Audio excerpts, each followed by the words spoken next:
Okay guys, what's going on? I'm just doing this video as just like a hangout video, but I want to talk about real estate and real estate prices and how the real estate price really isn't really what you think, and it's all about doing due diligence at the end of the day. Okay, so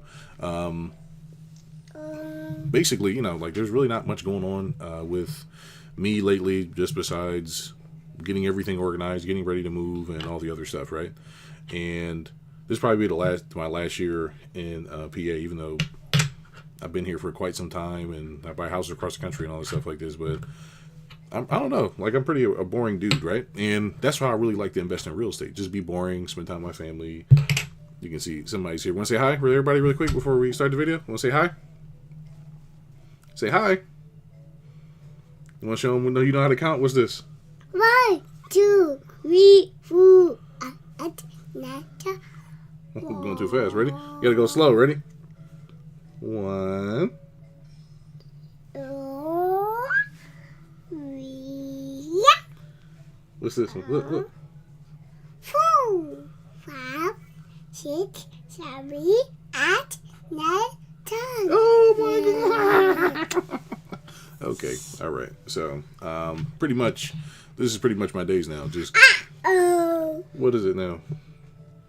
This is pretty much my days, and basically, what happens is, actually, I'll just go to the whiteboard and make it kind of simple for you guys, kind of see what's going on.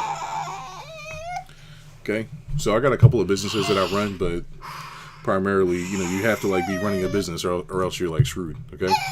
And sometimes certain businesses don't really make sense in certain economies, but we're going to talk about that in a second, okay? PC. What is it, kid? What do you want? All right, here we go. All right, ready? So, the day starts, right? I normally don't do anything all day until maybe like 12 o'clock. Or sometimes I'll get on the phone at like 6 a.m. depending on what's happening. But what I'll do is I'll look at my calendar, figure out if anything that needs addressing immediately. Most of the time is no. So then around 12 o'clock is where I start doing like my actual like calling stuff, right, for my regular business. So if I have a deal under contract, what I'll do is, I'm talking about real estate in a second here, but what I'll do, which is around now, I'll start calling the businesses in order to do my due diligence, okay? So I start doing my calling, and then basically from around 4 to 6 p.m., I'm just kind of like doing nothing again, right? So I only kind of work like maybe 3 hours, kind of really a day. I don't really work that much, okay? Now, when you get a house, right, the reason I'm talking about this is to understand the flow. The deal flow comes in throughout the day. All I'm really doing is messaging people at this time and this time. I'm just sending messages to people who reply to my ads or whatever it is they're doing. After that, this is where I actually do the work between 12 and 3, right? Like, because I'm going to get it locked up first, and after I get it locked up, then I actually do work, right?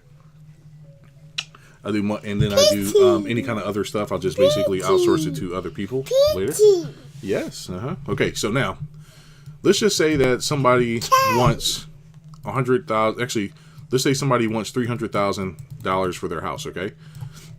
What you're really looking at out here in the country is that people think that just because the person says that they want 300,000 means it's worth 300,000. It doesn't. Okay. So how do we actually know what the house is worth? It's only worth what somebody else is willing to pay for it and what makes sense for them. Okay. Now, I'm only willing to be a middleman. I'm not willing to actually own this property. Okay. Why? I'm never going to pay $300,000 for a property for somebody to rent.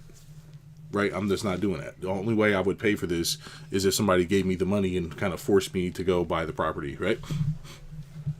So I know this, so I'm not going to go out there and buy anything. Now, some people out there, they don't know that, and they want to go buy the property. Mom's giving me a call. Hold on 1 second.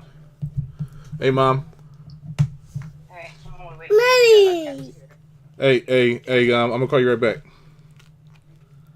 okay. All right, I'll call you back. All right, we got a little busy day here, right? The point is that basically I'm only willing to be a middleman for this person that wants to sell their house, right? So they're going to sell their house to me. I'm going to sell it to this guy. I'm then going to sell it to them for the price that they're looking for, and there has to be enough spread in this for me, right? So I normally try to get around like $25K per deal. I told you guys I'm working with a partner who's basically paying for the ads. So it costs, I think, so far to get this under contract maybe $1,000 so far. You know, like it costs like basically running ads, and this one in particular costs around like $1,000 so far, right? Not $1,000 in ads. We probably like the lead itself is only like $34, but we spent $34 29 times in order to basically get this one under contract. And but I'm just giving you an example, okay?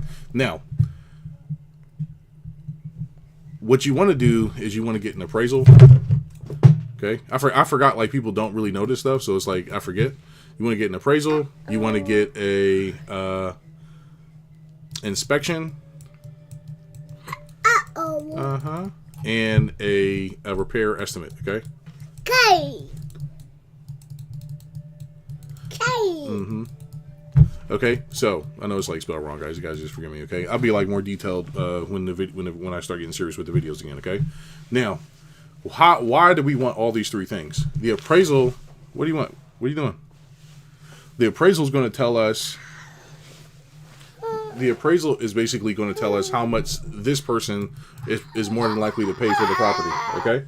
So if they say that the property will come back at $250,000, just like that, the price went down. Okay, so the price isn't $300,000. So it doesn't really matter what they say, what they want. What matters is that what the bank is going to lend us. Okay.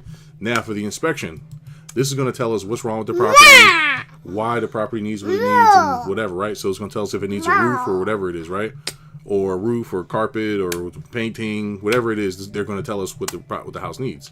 That might be an extra $50K. Right? Now, this is just the inspection. Now, for the repair estimate, this might be to actually do those repairs. They might say that it costs maybe $75,000 to do all the repairs. Right? So we're basically battling against these two numbers and this. Right? Now, you can get other estimates to figure out what the repair is, where the repair costs are, but it should be pretty much like close to that number.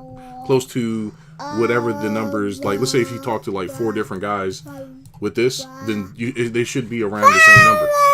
Okay, so you just figure out how much they want to get paid and go from there. Now, so we were at $300,000. The bank said we can only spend $250,000, and now the repair estimate is around $75,000. So this is how much the house is actually worth. Right now we have to price in our $25,000. Okay, so this is how much we can technically afford to pay for the house so far, right? Now, that is not how other people do it, okay? That's not how other people do it. What people will do is they'll put in a formula. They'll say, okay, what's the ARV? ARV is $300,000. In this case, it's $250,000, and you times it by 0.65 or 70%. But this is how much the person would have to go down to, and then minus the repair costs. Let's just say $75,000. So we would have to make them this offer in order for us to get paid, like somewhere around here, right? Now, the point of all of this is to understand that just because you're looking at something doesn't mean it's actually true. Okay. Now I said a lot of different stuff here, and a lot of this stuff is semi-accurate. It's not fully like a full system you can just use. Okay, because this isn't about reality. It's about perception. At the end of the day, okay. How much does a person think they can get for their house has nothing to do with how much a person's actually want to pay for it. If nobody has money and nobody has the ability to borrow money, and they don't want to carry the note themselves, then the house is worth even less than what we came up with. So there's really like all these formulas and things that you can do. But at the end of the day, you just have to figure out what makes sense for you, right?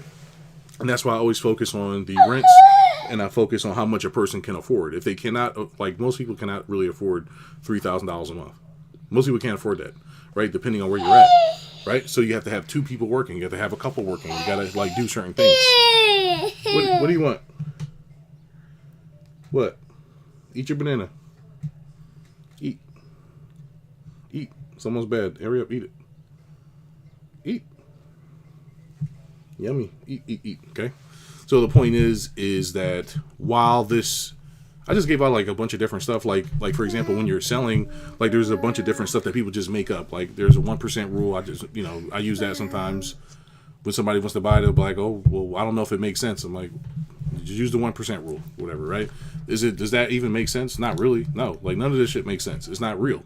All this stuff is based off of what you think is going on. So the only way to actually be sure that you're doing the right thing is to do your due diligence. Okay. So that being said, I have about a couple properties right now, and one person wants 58,000, another person wants 28,000, and this other person, they're looking for 75,000 for their house, but the house is worth maybe 175,000 according to them, right?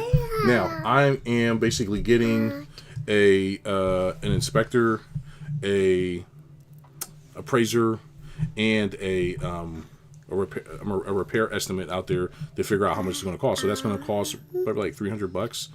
$300 for everybody, maybe 400 total for everybody just to go out there. So 2, 4, maybe 6, right? Spend $200 just for those people to go out there, do their inspection, and then just pay them for their time. They're going to tell me how much I can afford to pay. So it doesn't really matter what a person says they want. What matters is what this person tells me, right? Like that. What happens? They may still want 300,000, but it doesn't matter because it's like, look, these other people just said that your house is only worth this number, and then mine is this number, and mine is that number. Okay, the main point is to understand that it doesn't really matter what people say. The only thing that does matter is, does it make sense for you? Okay, does that make sense? Like, I know that's why, like I said, a lot of stuff here, and I know that it may have been a little bit all over the place, but that's the real thing. The real thing is that does it just make sense for you? Right? Doesn't if you have a couple $1 million, did you actually eat your banana? Okay, good. If you have a couple of $1 million and you're just trying to buy some properties, maybe spending 300,000 is actually okay, right? But the point is to make sure that you're doing your due diligence. You're making sure that you're going through the inspection. You're looking at all this stuff, and if the inspection is wrong, guess what you can do? You can say, hey, I bought this under the impression that the inspection was done correctly. It was not. Give me my money back. Right? That's how you do it. Okay, so this is just like any other thing else. It's just like a couch and just like pills, but the only difference is that it's with a larger number. Okay. What is it? Your hands dirty? What is it? What do you want? What do you want? Go get your milk. Get your milk. Go get your milk. Watch your head too. Go get your milk. Go get your milk.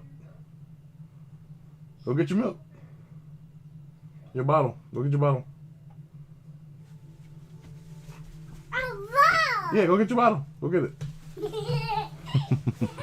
All right. So pretty much. Okay. So anyway, this is my day. It's very simple. Sometimes it's a little noisy or whatever, but I think she fell down. So I'm gonna go pick her up. Okay. So that's what's going on. That's due diligence, and I know that this video is a little bit janky and a little bit of a bunch of other stuff, and it's not as professional as I normally make it. But I just want you guys to just kind of like know what the kind of like the real thing looks like. It's just this, right? You wake up, you look at your leads. I got like, I don't know, like 30 leads here, and I'm figuring out what to do with what. And I'm just going to call up the local people to go out there, do the inspection, figure out if it makes sense for me to go buy these things, and that's it, right? So I'm gonna try to get some money. And then we're going to just keep doing what we're doing, right? So anyway, that's it. I got to go. Got to go kiss this baby. I'll see you guys on the next one. See you.